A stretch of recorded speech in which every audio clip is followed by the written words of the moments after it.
आज मैं देख के आया हूँ गार्जियंस ऑफ द गैलेक्सी। ये एक बहुत ही क्लासिक फ़िल्म है इन द सेंस के अ, अब से कुछ 177 साल बाद जब लोगों को इस फ़िल्म की कहानी समझ में आ जाएगी कि जेम्स गन या जेम्स गुन, पता नहीं, ना तो उस आदमी के डायरेक्शन में कोई गन वाली बात लगी ना गुन था कुछ। तो जब लोगों को समझ में आ जाएगा कि जेम्स गन ने असल में ये दिखाया था, तो फिर 177 साल बाद, जैसे गुरुदत्त की फिल्म थी ना प्यासा, वो रिलीज़ हुई तो पिट गई बेचारे गुरुदत्त, डिप्रेशन में चले गए।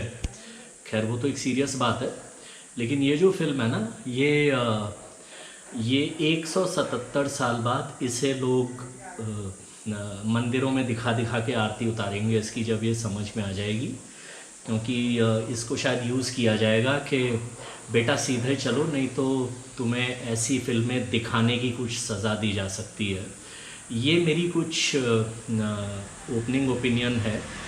मुझे लगता है कि ये गार्जियंस ऑफ द गैलेक्सी, ये तो क्या सुपर हीरो हूँ भाई, असली सुपर हीरो मैं हूँ। मतलब मैं ऐसी फिल्मों को बुक माई शो से बुक करता हूँ, और पहले ही वो 3D व्रीडी का कॉस्ट वॉस्ट सब लग के 432 रुपये की टिकट ली मैंने। मतलब शर्म भी आ रही है मुझे, मैंने जानबूझ के कुछ हरकत की गलत, लेकिन मैं असली सुपर हीरो मैं हूँ। मैंने 432 रुपये खर्च करके मैंने ये फ़िल्म देखी। तो मतलब वो कुछ हो सकता है थोड़े दिन बाद मेरे ऊपर आए कि गौर से देखिए इस इंसान को। तो ये मेरी ओपनिंग ओपिनियन है गार्जियंस ऑफ द गैलेक्सी के बारे में। और मैं ये भी कहना चाहूँगा कि आप लोग अगर जाएं तो आप लोग कंज्यूमर हैं, एक बड़ी फेमस सेइंग है बायर बिवेयर। आप अपनी उस ताकत का इस्तेमाल करें और मल्टीप्लेक्स वाले के साथ बार्गेन करें, बोलें कि 15 रुपये के ऊपर हम इस फिल्म का कुछ नहीं देंगे।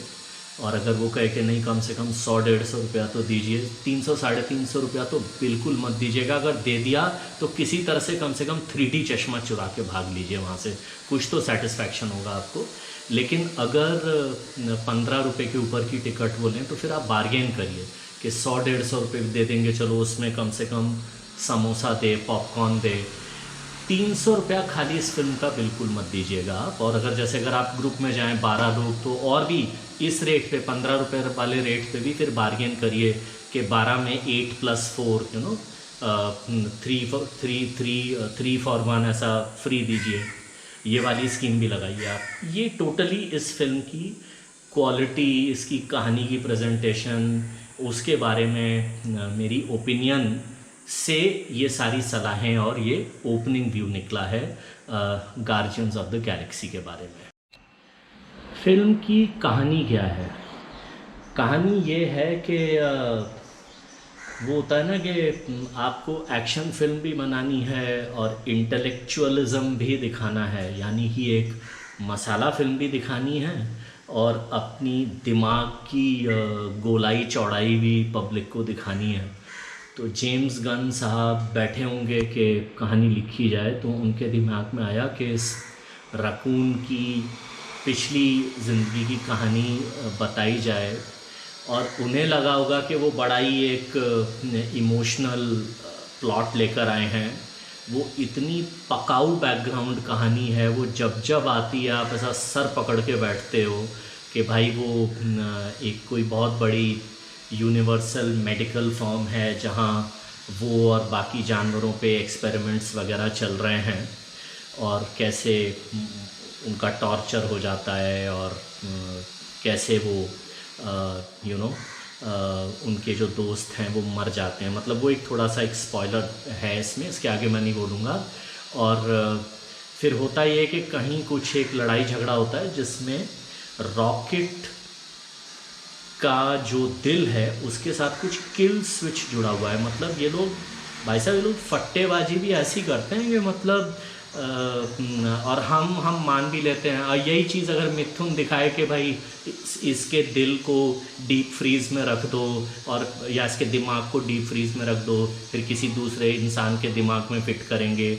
जब अपने लोग ऐसी चीज़ें दिखाते थे तुमको 15-15, 20-20 साल पहले, तो तुम कहते थे यार ये क्या बेवकूफ़ी है, ये बेवकूफ़ बना रहा है। अब ये यही ऊल जलूल पंथी लिख रहा है मार्वल वाला, तो तुम oh no dude, guardians of galaxy, you know MCU, you know Marvel universe. अबे मिथुन की कहानियाँ चुरा रहे हैं ये लोग। तो anyways coming back to the point,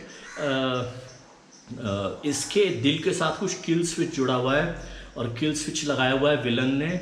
अब किल स्विच को बाईपास करने का कोड लेने के लिए विलन के अड्डे पे जाते हैं, वहाँ से लेके आते हैं और तरह तरह की कहानियाँ, वो राजकुमार कोहली की फिल्में नहीं होती थी, नागिन, जानी दुश्मन, राज तिलक, बाज सटक, वो जो फिल्में होती थी ना, उनमें मतलब राजकुमार कोहली पता नहीं कौन से बैंक से तो ओवरड्राफ्ट लेते थे उस ज़माने में, कि उस ज़माने के जितने भी पहलवान एक्टर थे वो सब होते थे, शत्रुघ्न सिन्हा, धर्मेंद्र, विनोद मेहरा, मतलब जितेंद्र, सब होते थे उनकी फिल्मों में। और सबकी सब कहानियाँ, सब प्लॉट, सबकी अपने अपने फ्लैशबैक है, वो सब निचोड़ के घुसाते थे।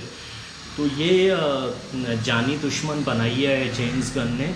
तो ये जब जा रहे हैं किल स्विच का वो बाईपास कोड लेने, तरह तरह की कहानियाँ, कभी कहीं कोई जानवर मिल गए 832 दांत जबड़े वाले, उनसे लड़के छुड़ा रहे हैं, कहीं वो बच्चे मिल गए किसी ग्रह के, वो अलग ही तरह से बात करते हैं तो उनको भी आज़ाद करा लिया।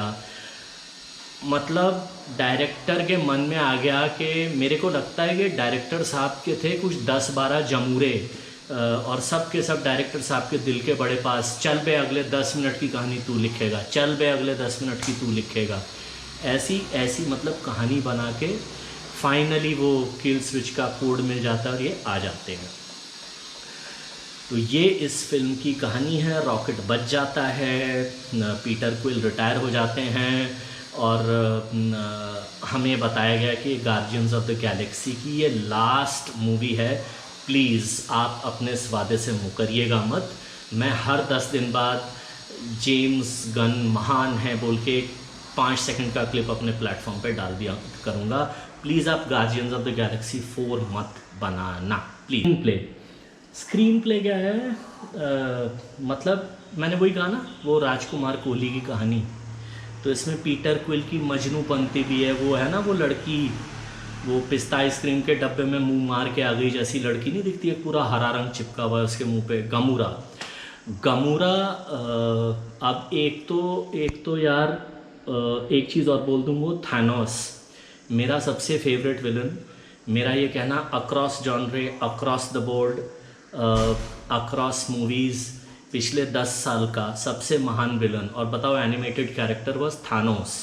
लेकिन थानोस को जो बना दिया बेचारे को, वो जो एक चीज़ है ना कि उसने पहले आधी पब्लिक मार दी, फिर वो आधी पब्लिक ज़िंदा होके आ गई, वो जो एक प्लॉट है उसके चक्कर में साला इतना कन्फ्यूजन।